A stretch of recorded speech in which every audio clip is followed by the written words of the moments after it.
Great descriptor word. Thank you. All right, y'all. Are you ready for your next nerd? Yeah. Oh, I can't hear you. Are you ready for your next nerd? Thank you. That's more polite. like it. That was good. Okay. So this next person, you can find her laying in her bed, which is where I want to be in an hour. Give it up for Thea Ward!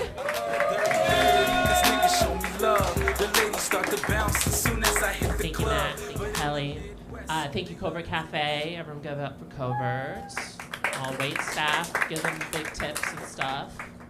But hello, my name is Thea Ward. I do comedy occasionally to get famous. Because I think I deserve a travel show.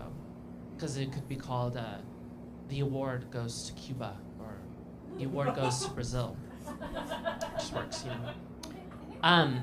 So, I mean, I guess if recently I've been thinking of like an anti-meat ad against like homophobes, and how it would be is like, so think of meat, and meat is just like cells that have extra motor proteins and microtubules. And if you think about it, like the microtubules are like dicks that stretch across the cells, and the motor proteins are like hands attached to dicks that grab onto the dicks. And so like when like the muscle, like, so if you imagine it like the cell is just filled with dicks and hands, and then when it gets like the signal, all the hands grab the dicks and start pulling and tugging, and then that's how like muscles contract. And so it's like gay to eat meat, or you have to be gay to eat meat, or there's like common meat. Anyway, yeah, it's like that's how the ad should be for like. I think it'd be very judgmental in the industry.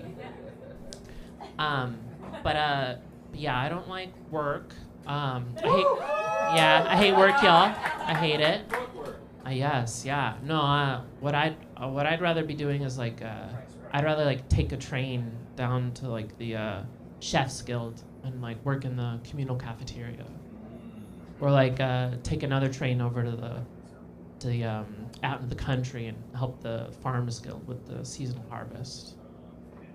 Yeah, or I mean, if I'm feeling it, go out to like the Writers Guild Pyramid. You know, we all want to do these things.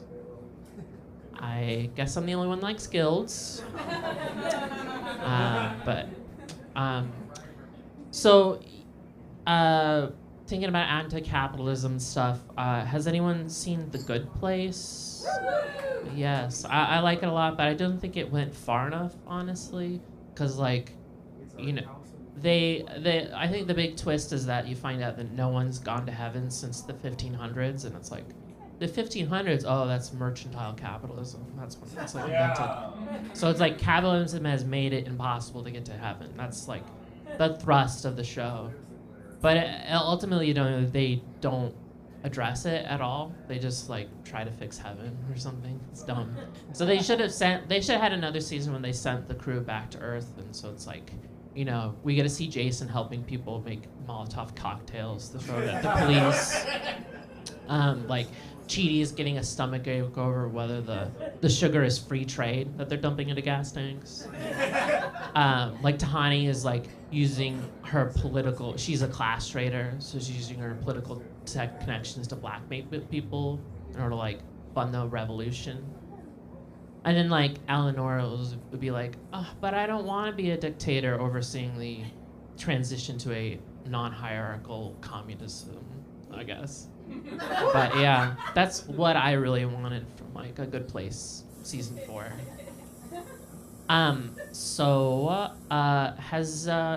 Has anyone heard of this the dark matter controversy that happened recently? No. So what happened is that there was like observations from deep galaxies, and they were spinning weird, and they're like, it doesn't look like there's dark matter in it, and dark matter is, it's like Einstein's equations predict that there's dark matter in the universe because we can't see it, so it's like there's extra mass there. So they're like thinking that maybe Einstein's equations aren't quite true, and some are arguing that it's actually should be this modified Newtonian dynamics. And they're calling that mounds. And I'm like, what's next? The almond joy theory of gravity? Sorry. So keeping on going on with that science stuff, I'm gonna read the solar system to filth now. So Jupiter, baby, like you have too many moons. Like you have 90 is too many. You gotta clean it up. Like we only can see 4, so like, you know. And we gotta talk about being stale. You've had the same belt buckle for like 100 years. Saturn, honey, same for you. Too many rings, no one can see them, and like what, 40 moons? Too many. Mercury, honey girl, you're too close to the light. Step back, no one can see you. Venus, queen, we can't see your beauty under all those layers. Remove some of those, okay? I'm trying to think. Mars, honey, that thin, wispy little atmosphere is doing no one a favor. Get rid of it or get a transplant. Uranus, honey child, you're on your side. Like, stand up straight. Come on, people. Black hole, baby, you're giving nothing. You're giving me nothing. All right? And then Neptune, you want immunity for this week. You're good. You're safe. I guess I'll talk about another media property. Has anyone ever seen Meet the Parents? It's an older movie from a quarter century ago. It stars Robert De Niro and the guy from Meet the Parents. Or no, wait, from the Meet the Parents. It's the guy from Night at the Museum. And so like, there's this dinner scene, and Night at the Museum's trying to impress Robert De Niro. He's describing how he's like milking some animal to save its baby. And so he's like, yeah, if you can milk anything. And so Robert De Niro's being all smug, and he's like, well, I have nipples, Night in the Museum, can you milk me?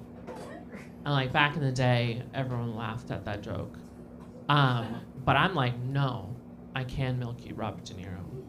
Like first, let's get you on a prescription of progesterone, spironolactone, estradiol, full dose. I don't want to wait around. You're a dude, you can handle it. So that's gonna be like 6 years. But after like 5.5 years, we'll get you on like breast pump therapy, have you listen to babies crying. 6 or 7 months of that, you'll be lactating. Bam boom, case closed. Yeah. So I guess to keep the mood up, I'm gonna do a little rant about Israel and Gaza now. So there's a genocide going on, and it's really bad. And like, you know, some people will say that it's complicated, and I'm like, no, it's not fucking not. So like, what happened is like, how this all started is like, you got to go back in time, like around World War II. So you have like these big 3 groups. You have America, Germany, Britain, or whatever. This is from my white perspective. And so they all have their own apartheid states. They're all like supervising the ethnic groups. So they're like, you know, they love it. They're having a good time. But then Germany takes it a little too far, kills 6 million people. And then like, so the allies have to come in and they're like, Germany, what are you doing? Like, you took your apartheid state too far. Come on. Now everyone feels sorry for Jewish people, and they don't like apartheid states.